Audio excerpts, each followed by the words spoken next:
Suppose a recent poll found that 54% of adults believe that the overall state of moral values is poor. So then we go and select a simple random sample of 500 adults. We are asked for the mean and standard deviation, and we do not need to use the formulas that we had for discrete random variables in general. We can simply use that mu is n times p.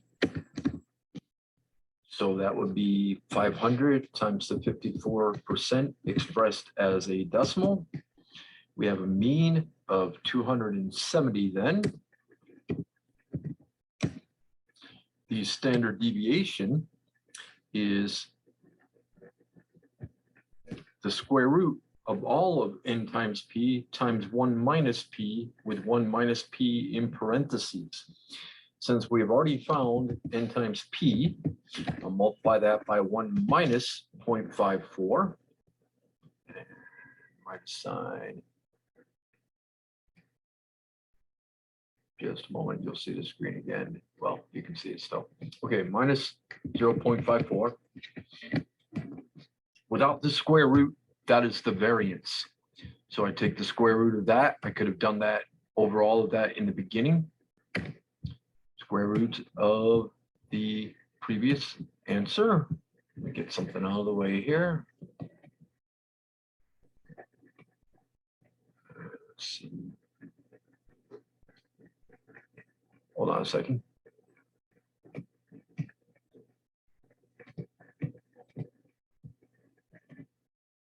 All right, so 1 minus the, square root of that previous answer.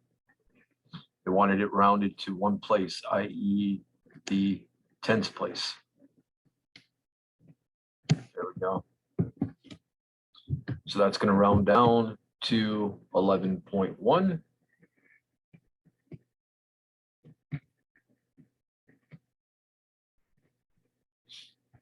See if they agree with that.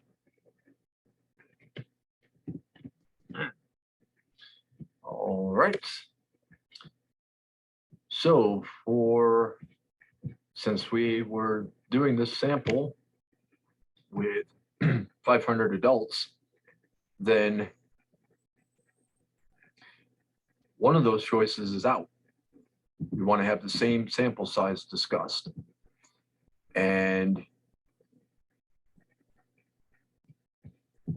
the mean is the number of them we would expect to have the overall state of moral values is poor. Expected value is mean. Now this last question is interesting.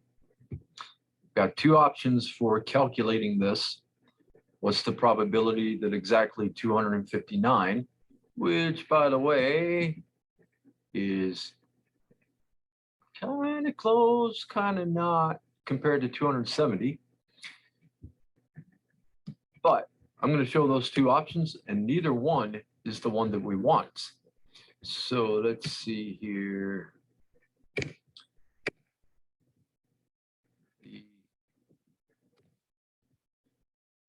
One approach we have is to deal with, let's see, they sampled 500. And they wanted to have exactly 259 of them believing this. The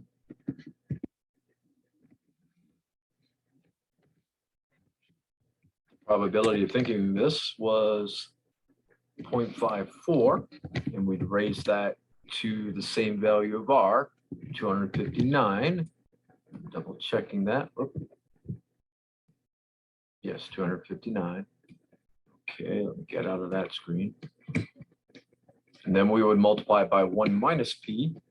Now, I didn't figure out what 1 minus 0.54 was above, but that's 0.46. And out of 250, sorry, 500, 500 minus 259 is 241. You could either figure that out separately or For the older calculators, put parentheses around the subtraction because that's all in the exponents. With the mode I'm in, with the newer calculator, I don't really need to see that. That is too large of a number because of the combination at the beginning, binomial coefficients, to be able to calculate. So another option would have been to go to second, and vars get you into your distributions. Showed this in an earlier video. Talking about one value, so point PDF for the binomials. There were 500 trials, and we had, on an individual basis, a probability of 0.54. And the X value is the 259.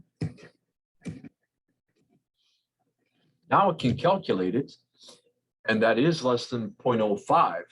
However, if I were to enter that, it's going to give us an error, I believe.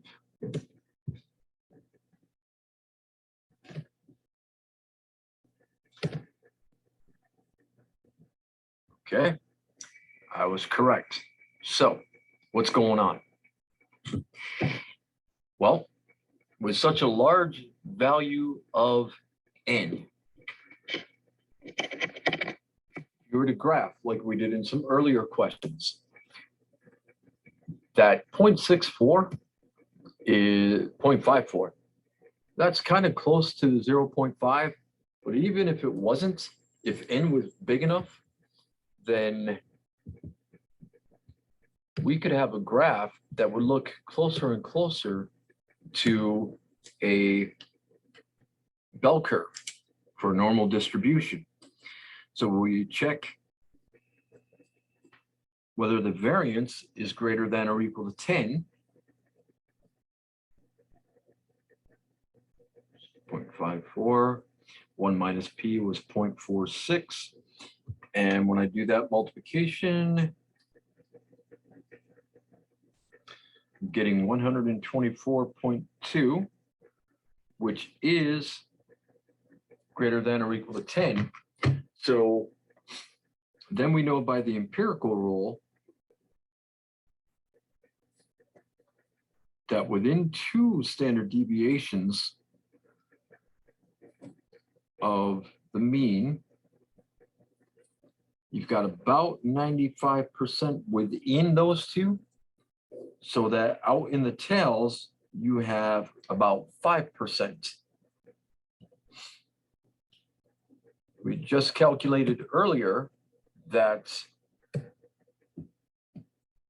the mean was 270 and sigma was 11.1.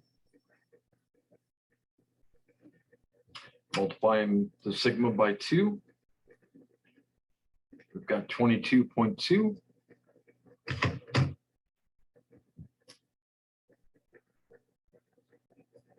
The 259 that was asked about is below the expected value of 270. So I'm just going to focus on the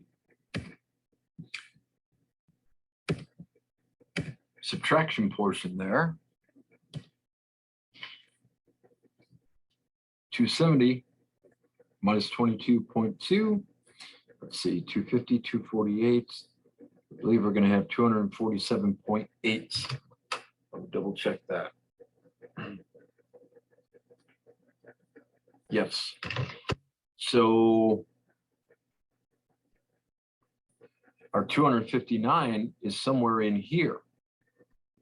It is not moved out into the tails where we'd have 5% of the observations. So we're not in unusual event land.